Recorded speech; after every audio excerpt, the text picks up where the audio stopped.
សួស្តីបងប្អូនទាំងអស់គ្នាសូមស្វាគមន៍កម្មការនៃវីដេអូរបស់នាងខ្ញុំតាំងបងប្អូនសុខសប្បាយជាទេថ្ងៃនេះខ្ញុំសូមណែនាំអារម្មណ៍បងប្អូនទាំងអស់គ្នាមកទេសនានៅ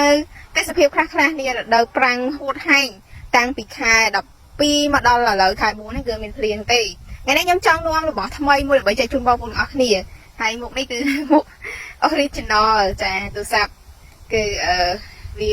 អញ្ចឹងឯងបងប្អូនអញ្ចឹងអធិស្ឋានផងបងប្អូនប៉ាមើលមុខខ្ញុំខ្លាំងពេកអាច script ឬក៏អូមឡងណាឥឡូវកុំឲ្យខាតពេលយូរបងប្អូនទៅភាពរដូវប្រាំងហួតហែងខ្យល់បក់មកចារវិចបងប្អូនមើលទៅស្លាប់ចេកទៅដឹងហើយក្រៀមក្រោះអស់រលីងហើយថ្ងៃនេះខ្ញុំមានចាថ្មីនេះគឺទៅតែមកថ្មីបងប្អូនទាំងអស់គ្នាណាពីនេះគឺថាដណ្ដំទៅសងគ្នាតែម្ដងបងប្អូនមើលទៅគឺតាក់ភ្នែកតែម្ដងណាមានសមានក្រហមអញ្ចឹងឥឡូវយើងមកមើលចិត្តទាំងអស់គ្នាខ្ញុំថតនេះគឺពេលវាកំពុងស៊ីស្រួលបងប្អូនណាតាក់តងនឹងបងប្អូនដែលចិញ្ចឹមសត្វគឺប្រកាសទៅចូលចិត្តហើយខែប្រាំងហ្នឹងហើយខ្ញុំចិញ្ចឹមសត្វខ្ញុំក៏មានលក់សត្វដែរអញ្ចឹងបងប្អូនណាដែលចាប់អារម្មណ៍តាក់តងចង់បានទៅចិញ្ចឹមខ្ញុំមានលក់បងប្អូនពីរនេះគឺលក់ទាំងពីរតែម្ដងត្រូវមួយណាក៏បានលក់ចង់យកទាំងពីរក៏បានអញ្ចឹងមើលទៅពិតជាដណ្ដំបសងគ្នាហើយកតុយកាយ៉ាវអីគឺធានាជូនថ្មិញអីក៏ធានាជូនដែរអត់មានថ្មិញ7ទេចាទីទៅគោថ្មិញ8អត់ណោះកតុយគឺអត់មានប្រហែងប្រហោងអីទេគឺពណ៌ខ្មៅអត់មានជ្រលក់កតុយពណ៌សអីទេបងប្អូនអាចមើលបានហើយពេលខ្ញុំថតនេះគឺសំណាងខ្លាំងតែវាកំពុងស៊ីឥឡូវខ្ញុំដាក់កាមេរ៉ាភ្នែកឲ្យបងប្អូនមើលបន្តិចណាដើម្បីឲ្យបានឃើញនៅទេសភាពក៏ដូចជា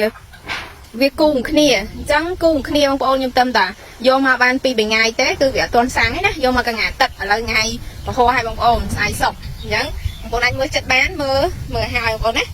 ស្អាតសមផ្លែសមបោកចាគឺល្អខ្លាំងមែនតើណាល្អគុណល្អមើលចិត្តមើលឆ្ងាយគឺល្អទាំងអស់ចាអញ្ចឹងបងប្អូនឃើញអីអញ្ចឹងបើចាប់អារម្មណ៍អាចតាក់ទងបានណាបងប្អូនទៅនឹងគោដែលគេឲ្យចំណីស៊ីគោដែលឲ្យស៊ីចំណីគឺពិបាកខ្លាំងមែនតើក្នុងការចិញ្ចឹមសម្រាប់អ្នកដែលគេមានលុយគេចិញ្ចឹមឆាប់បានលក់អីទេតែយើងចិញ្ចឹមបែបធម្មតាយើងអត់មានចំណីគឺច្បាស់ជាបាក់ហើយអញ្ចឹងបើស៊ីបែបនេះគឺយើងអាចមានលទ្ធភាពឲ្យវាស៊ីដើរស៊ីចងខ្លះអីខ្លះកាត់ឆ្មាខ្លះចឹងទៅចឹងហើយការចិញ្ចឹមគោគឺវាមិនស្រួលទេបងប្អូនតែកិច្ចការងារផ្ទះបើយើងអត់ធ្វើការគេមានតែយើងចិញ្ចឹមឲ្យរបស់ដែលវាទិញទៅវាមិនចេះខាតគឺវាឡើងលុយវាអត់ខាតដូចមាសទេណាបងប្អូនចឹងអ្នកដែលចិញ្ចឹមគោគឺដឹងហើយអញ្ចឹងអរគុណសម្រាប់ថ្ងៃនេះតាមដានវីដេអូរបស់នាងខ្ញុំបាយបាយ